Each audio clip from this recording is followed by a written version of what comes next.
ఈ వీడియోలో ఆరోగ్యమైన నిద్ర కోసం మనం ఏ రకమైనటువంటి చిన్నపాటి జాగ్రత్తలు తీసుకున్నామో చెప్తాను.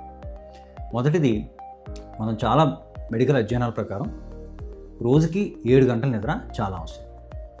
న్యాచురల్గా ఒక మనిషికి ఏ రకంగా నిద్ర పడుతుంది అని మనం చూసినట్టయితే, రోజులో రాత్రిపూట 10 గంటల తర్వాత ఒకసారి ఒక మేజర్ పీక్ నిద్ర వచ్చేటువంటి అవకాశం. సో ఆ టైంలో మనం షెడ్యూల్ చేసుకోవాలి. రెండో ఒక చిన్న పీకు ఆఫ్టర్నూన్ టైంలో వచ్చేటువంటి అవకాశం.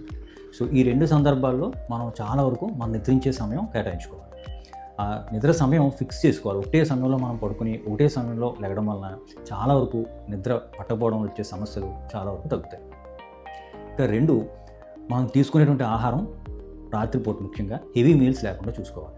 కాఫీ లాంటి డ్రింక్స్ కానీ ఏదైతే ఉన్నాయో ఇవన్నీ కూడా మనం పడుకోవడానికి 6 గంటల ముందు నుంచి కూడా ఇలాంటివి ఏం తీసుకోకుండా ఉండాలి.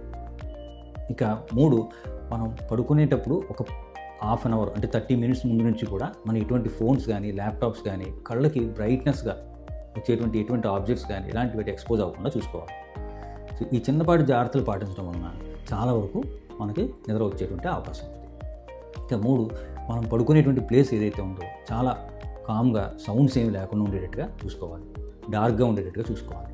ఇవన్నీ మనం చిన్నపాటి జాగ్రత్తలు చేసుకోవడం వలన మన శరీరంలో మెలటోనిన్ అనేటువంటి హార్మోను సరైన టైంలో మనకి ఉత్పత్తి జరిగితే కనుక మనకి సరిపడా నిద్ర వచ్చేటువంటి అవకాశం ఉంది.